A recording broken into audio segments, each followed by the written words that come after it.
Nefis bir çikolatalı frappuccino'ya bir adım mesafedesiniz. Birkaç tane malzemeye ihtiyacınız var. Öncelikle böyle bir blender.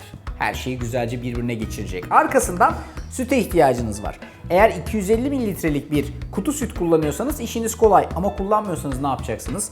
Belki böyle bir 250 mililitre yazan şişeniz var evde. Yoksa da Arda'nın mutfağı ölçü bardakları var. Bakınız 250 mililitre sütü bu ölçü bardaklarıyla porsiyonlamak gayet kolay. Sonra bunun üstüne yarım su bardağı kadar çikolata ekliyorum. Ve çikolata lezzetini pekiştirmek için de yaklaşık böyle 3 yemek kaşığı kadar sos ilave ediyorum. Sonra birazcık vanilya tadına ihtiyacımız var. Yarım çay kaşığı kadar şöyle vanilya özütü. Arkasından 8-10 tane buz ilave ediyorsunuz. Ve bunları blenderdan geçiriyorsunuz.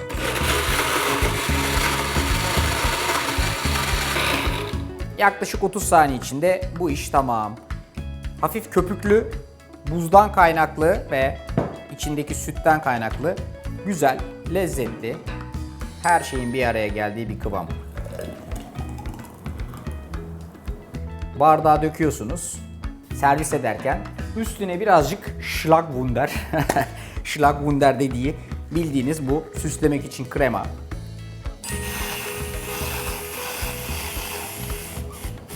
Arkasından da şu çikolata sostan azıcık.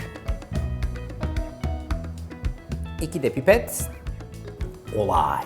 İşte size çok kolay yapabileceğiniz, acayip basit ama çok lezzetli bir frappuccino tarifi. Uygulamaya özel bu tarifi sakın kaçırmayın. Deneyin, yapın, yorumları da tarifin altına ekleyin. Benden bu kadar. Afiyet olsun. Bir fırt alalım.